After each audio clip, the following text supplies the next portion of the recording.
This is one of the first quilts that I ever made in 2006. I spent a year out in Toronto and my son Harry was 1 year old at the time, and for a couple of hours each week he could go to the YMCA for some free childcare, and I didn't have any family network, so for me it was kind of the only opportunity to maybe do a bit of something for myself. And the first morning I dropped him off and I think I maybe cried for a bit and didn't quite know what to do with myself, and then next door but one to the YMCA there was the Quilter's Garden, the shop. And so I walked in there and I just remember seeing all these amazing fabrics and chatting to the lady.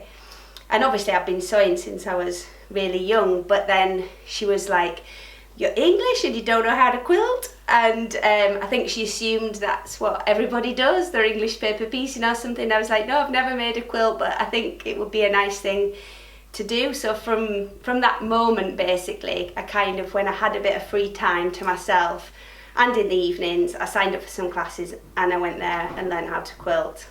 In my head, I had this vision, I don't know, I think it was from watching Friends and learning about Pottery Barn. I had this vision that the quilt I'd make for my son would be this blue and white chic quilt for some reason. Those were the colours I had in mind, and I remember being with my teacher and she showed me all these fabric and in the shop and saying, but if he's like a 1 year old, they love colour, that's what stimulates them and everything.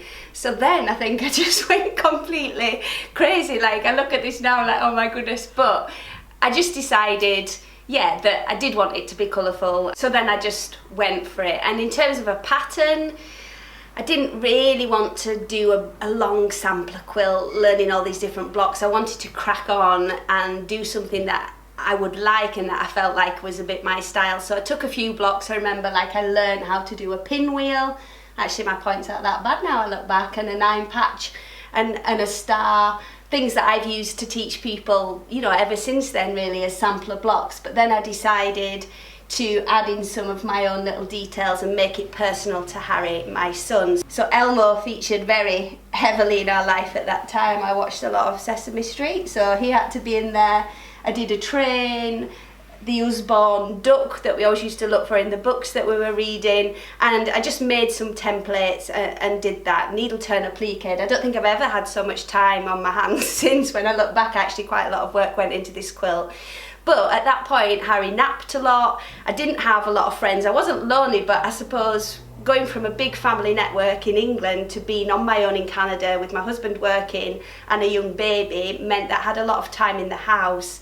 And I do think this quilt really kind of kept me sane and gave me a creative focus, especially having given up work and things. I think, you know, as a mum, life changes a lot, and I do think that that's when I realised that quilting was a real creative outlet for me and kept me sane.